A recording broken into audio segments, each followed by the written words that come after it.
You know, when I was a little boy, my grandpa sat me on his knee and he said, "Son, be careful of the choices you make in life because you are accountable for every single one." And then he said, "And also be careful of the people that you piss off in your life because God is not the only one that you have to answer to for your sins." A few weeks ago, I made a challenge for a bull rope match at Fighting for a Cure 3 in Venice, Florida. You see, I was told that we didn't have an opponent. Well, I guess I fell into a little trap because I guess I had an opponent all along. You see, everything Brian Gould said is true. I'm not going to lie. I'm going to be accountable for the decisions that I made. I made some choices that I'm not real proud of.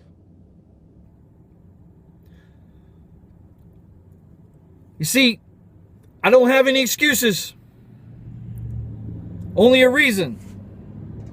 And that reason is, just like the National Football League, the call letters NFL really stand for not for long. Professional wrestling is no different.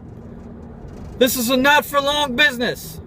You got to make your mark when you can, because you're not here very long. So yeah, I made Brian Gould's life a living hell. I stole his belt. I tied him up in court. I didn't exactly earn the title shot the old-fashioned way. Had I had the chance to do it over again, I would, because you see, a little later on after I'd left Florida Pro Wrestling for a while, I was on the road and I signed an autograph for a little kid. And I saw the light in his eyes, and a light kind of came on in mine that you can do more good, and it makes you feel so much better putting a smile on somebody's face than it does trying to get under their skin. So when I came back to Fighting for a Cure 1, I got General Manager Joe Cool in the ring and I said, "Sir, I'm sorry. I know I made your life a living hell." And I directed that at everybody behind the scenes at FPW, because at the time I couldn't find Brian Gould. He was behind the scenes and I couldn't get any one-on-one time with him. So I thought the message resonated, but I guess that it didn't. Because now Brian Gould is calling me out. Brian Gould is going to hold me accountable for my sins. Brian Gould, you got a lot of guts, brother. I've always respected you.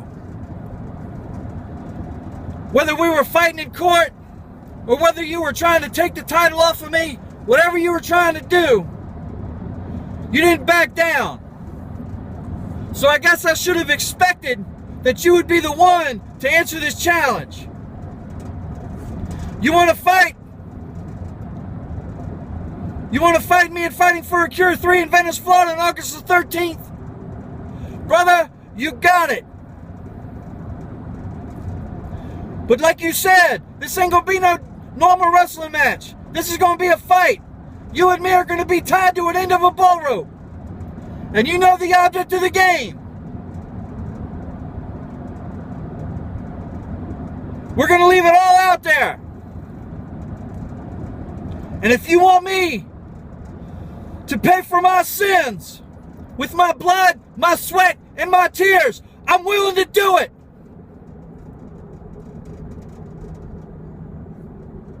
I laid out the challenge.